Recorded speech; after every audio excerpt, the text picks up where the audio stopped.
This is a poem I wrote in the midst of my recovery from brain injury, which is still going on.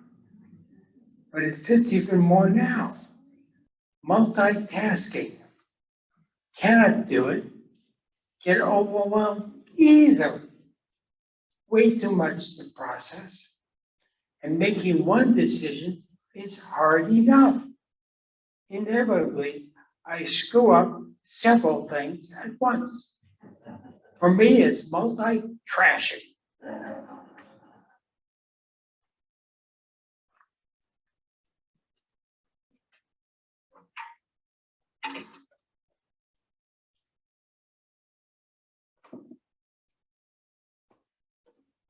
Good morning.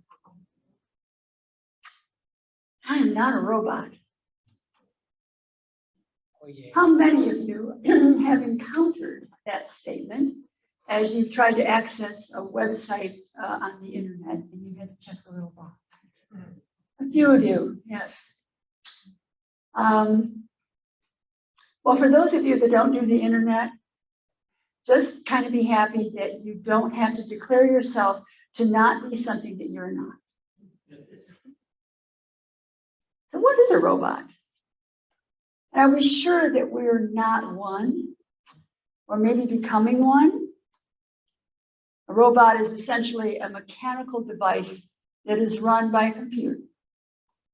Whether it is your Roomba that cleans your floor, a machine that makes your car, a prosthetic limb that helps somebody to walk, not to mention all those activities that they do up on the space station with robots.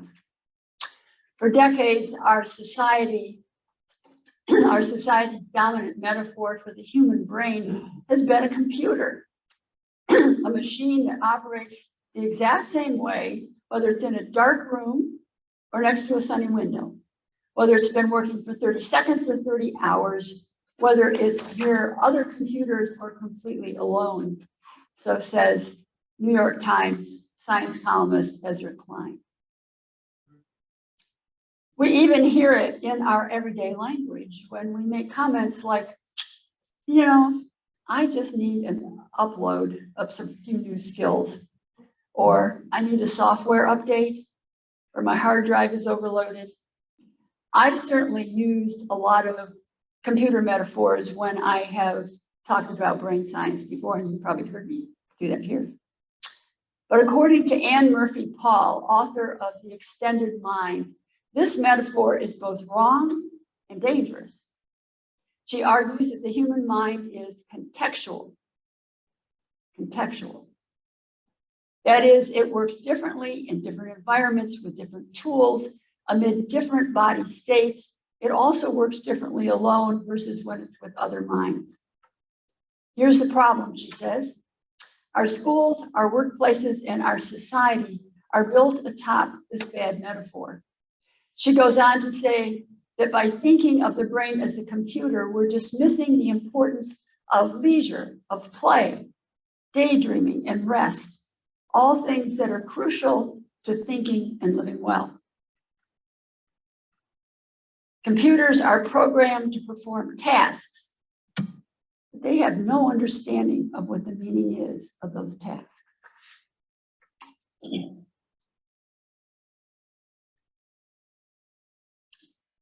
It's not bourbon. It's ginger ale. Yet there are so many wonderful things that we have gained through computer technology that we're certainly not willing to give up. I mean, I'm not giving up spell check. Come on. It has made our lives better in many ways. But is there a price to pay for some of the advantages that we've gained from technology? Well, there are many researchers and writers voicing opinions about the cost of our growing dependency on technology. I would like to introduce you to just two of them today. The first is Johann Hari. He's a British freelance science journalist. The other, also a Brit, I like Brits, is Ian McGilchrist, a psychiatrist with a background in brain science, oh, I love him, who is also a former Oxford literary scholar. These two writers come from very different backgrounds, but both make good cases for the downside of our love affair with technology. Both writers offer opinions that speak to the question, are we at risk to become like robots? Can we be losing what makes us human? And for us, as you use, is our generation, and even more so our future generations, subject to changes that erode our very values.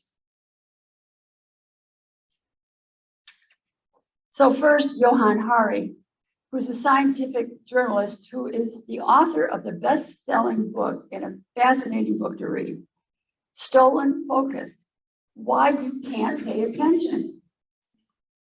If you've asked yourself that along the way, Hari realized that his life had become totally out of control, marked by frequent travel, poor diet, very poor sleep, and constant shifting of his attention from one device to another.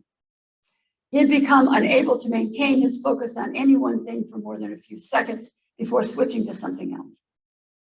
In desperation, he decided to step out of his life by going to Provincetown, Massachusetts, and Cape Cod for 3 months without internet, smartphone, TV, no FaceTime, no Twitter, no Instagram. He was going to experience the simple life. He was going to sit on the beach, he was going to read classic books, and he was going to talk to people and listen to people, and he was going to sleep. At first, it was like a wonderful vacation, something that he rarely had taken. But after a week or so, he began to notice that he was getting irritable, depressed, disoriented. He even got achy.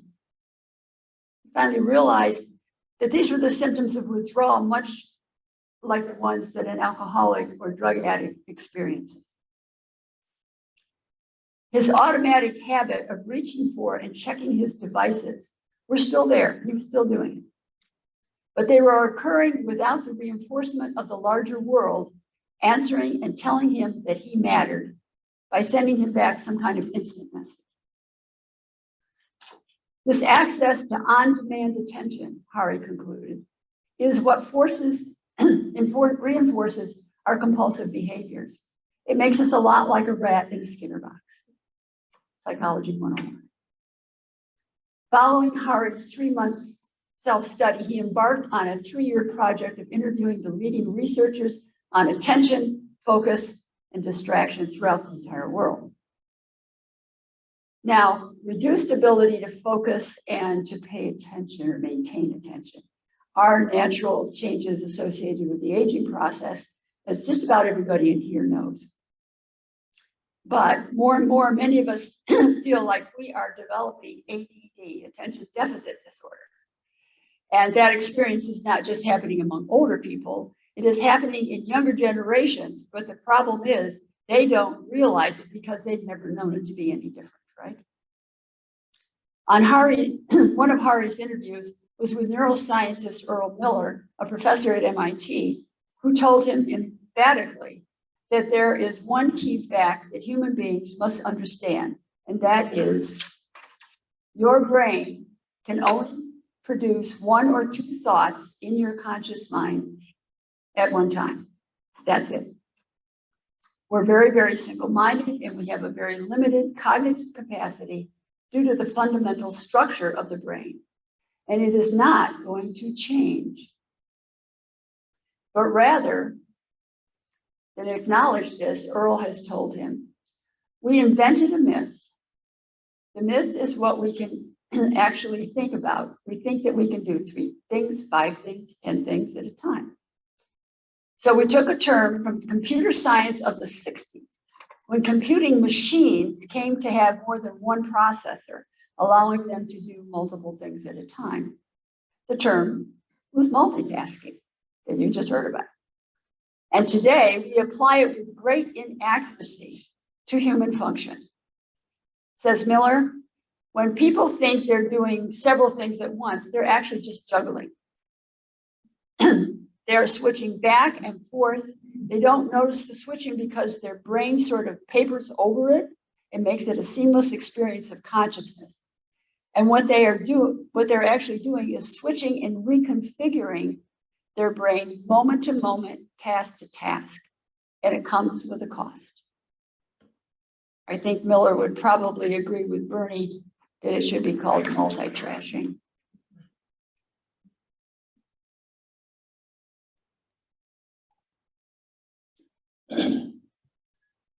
Hari's investigation highlighted how constant switching produces fatigue and exhaustion in the human brain that impacts every corner of our human lives, including our sleep, our memory, our creativity. The statistics on the increasing number of deaths due to distracted driving are a frightening testament to the cost of the multitasking myth. When distractions cause us to lose focus, getting it back is not an easy matter. Professor Michael Posner at the University of Oregon found that if you are focusing on something and you get interrupted, on average, it takes 23 minutes for you to get back to the same level of focus you were at before the distraction. 23 minutes to get back to the level of efficiency that you were before. If this goes on for months and years, it scrambles our ability to figure out who we are, what we want. We become lost in our own life. Another casualty of lost focus and diminished attention span is critical thinking. James Williams, professor of philosophy and ethics in technology at Oxford University, points out, democracy requires the ability of a population to pay attention long enough to identify real problems, distinguish them from fantasies, come up with solutions, and hold leaders accountable if they fail to deliver them. If we lose that, we lose our ability to have a fully functioning society. People who can't focus will be more drawn to simplistic authoritarian solutions and less likely to see clearly when they fail. Williams' observations offer us some insight into why so many people in our country today seem willing to accept the word of leaders who proffer things like conspiracy theories and violent action without ever questioning them.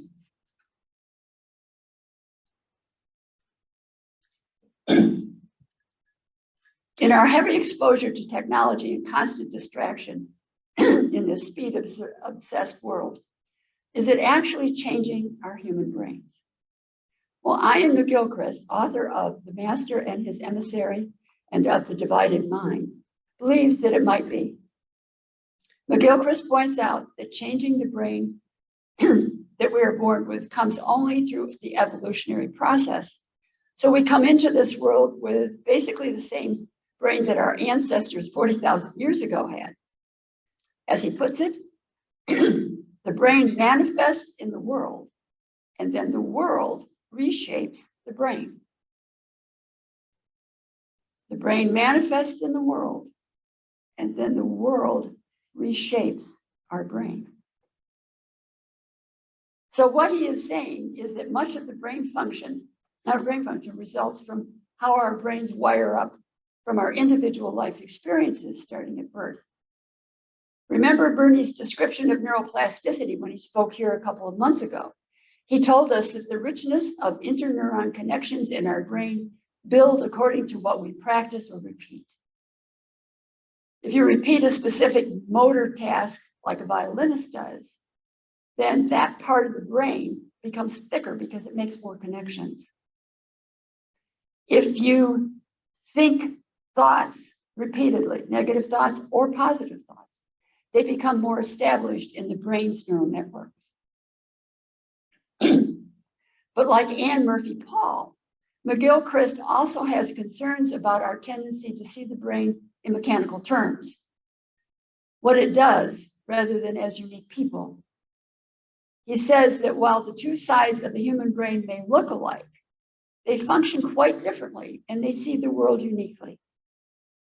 The left brain is rational and linguistic, while the right hemisphere is, as he puts it, and I really like this, is pink, fluffy, emotional, creative, a little vague, and given to painting pictures. well, not mine, but maybe yours. The brain is both profoundly divided and it is also profoundly asymmetrical. Yet everything we do, think, and say involves both sides of our brain. Newer research shows us that functions in the brain are a product of developing networks that span both hemispheres rather than specific locations doing this and that. Language, for example, our ability to put thoughts into words and expressions has much of its network on the left side, but intonation, phrasing, and context for words comes from the right side. So they have to network together. Both are part of the network that grows with repetition. For human beings and other animals who live in complex social systems, the right hemisphere of the brain is larger, heavier, more white matter in it, that's a good thing, and throughout human history has been the dominant side, says McGilchrist. It is the right side that allows us to make social connections, to see others as see ourselves as part of something greater than just our own being. The left side is about manipulating our world, while the right side is more about understanding and meaning in our world.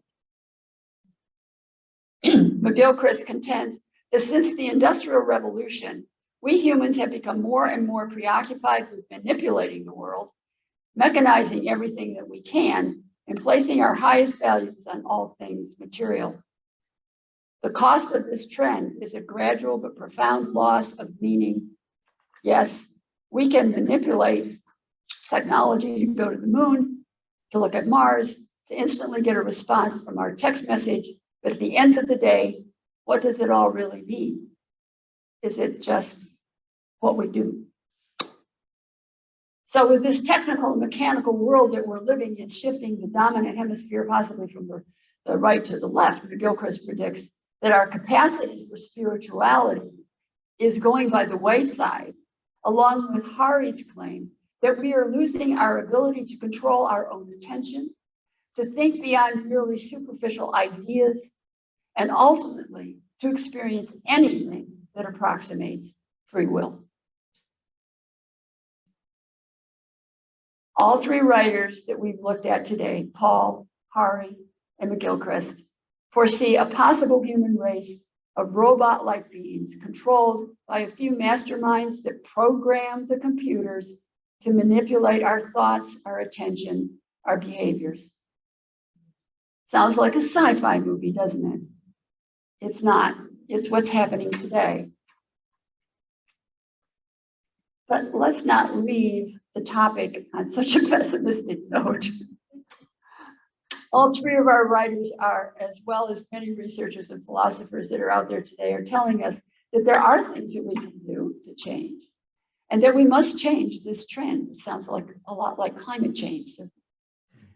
While we must make societal and systemic changes to address these dehumanizing factors, there are many things that we as individuals can do and can encourage in future generations. Number one,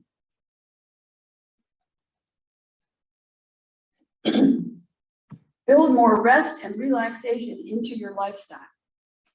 Andrew Barnes, a business entrepreneur in Australia and New Zealand, was concerned about the poor productivity of his employees, who he had observed looked bored, distracted, and seemed to be worried about the families that they hardly ever saw. So after looking at the research on productivity, he decided to try an experiment in 2018, in which he asked his employees to drop from a 5-day work week to a 4-day work week. Do you think anybody turned that down? Probably not. 5 days to 4 days. He gave them all a red flag at their desk to make visible when they were working on a project and did not want to be distracted. He reviewed the work environment for frequent distractions, including things like cell phones, and he found ways to minimize their existence there. After 2 months, the productivity of the workers was not only equal to that of the 5-day work week, but it was up 20%. Lesson to learn there. Look at your own environment for those things that keep grabbing your attention and preventing you from staying on a task for any length of time, staying with a TV program or a book that you're reading. Just become aware of how often your attention, your focus is pulled over here or pulled over there. And remember, it takes a lot to get back your attention and get back to where you were. We can also encourage school systems and workplaces to make these kinds of changes. Number 2, make time for daydreaming and mind wandering. This is when new connections between ideas are made, leading to problem solutions, which increases productivity and reduces anxiety. We are becoming an incredibly anxious society. Our children, in particular, have higher levels of anxiety than we've ever seen. Number 3, learn to be present using practices like meditation, yoga, Tai Chi. Gabe Claxton, professor of learning sciences at the University of Winchester, England, has analyzed what happens to a person's focus if they engage in deliberately slow practices like these. He has discovered that the broad range of scientific studies out there have shown that they improve our ability to pay attention by significant amounts. He explains that we have to shrink the world to fit our cognitive bandwidth. Oh, oops, that's a computer metaphor, isn't it? Oh. If you go too fast, you overload your abilities and they degrade. Oh, computer. And when you practice moving at a speed that is compatible with human nature, you build that into your daily life. You begin to train your attention and focus. You're taking control of it again, taking it back. Number 4, take charge of your device dependency. Plan blocks of time without devices. And I just found a great example of this. A village of 3,000 farmers and mill workers in India passed an ordinance requiring everyone to switch off their TV sets and mobile devices from 7 to 8:30 in the evening. A siren was installed to indicate the start and stop time. The decision was prompted by concern for the constant focus on devices that had increased during the COVID shutdown, but continued after it was lifted. The ordinance, of course, was pushed through by the mothers of the village. Number 5, make sure your sleep is of adequate length and good quality. A huge body of research has demonstrated that poor and insufficient sleep reduces attention span and memory and contributes to many of our major health issues, including the progression of Alzheimer's. Number 6, spend time in nature and stay intentionally connected to something greater than yourself. Okay, so these are only a few things, but they are things that we can be aware of and do differently to improve the quality of our lives. As Johann Hari has said, we are not to blame for what technology is doing to us, but with knowledge, we have a choice. We can take control to reduce its impact while still keeping its benefits.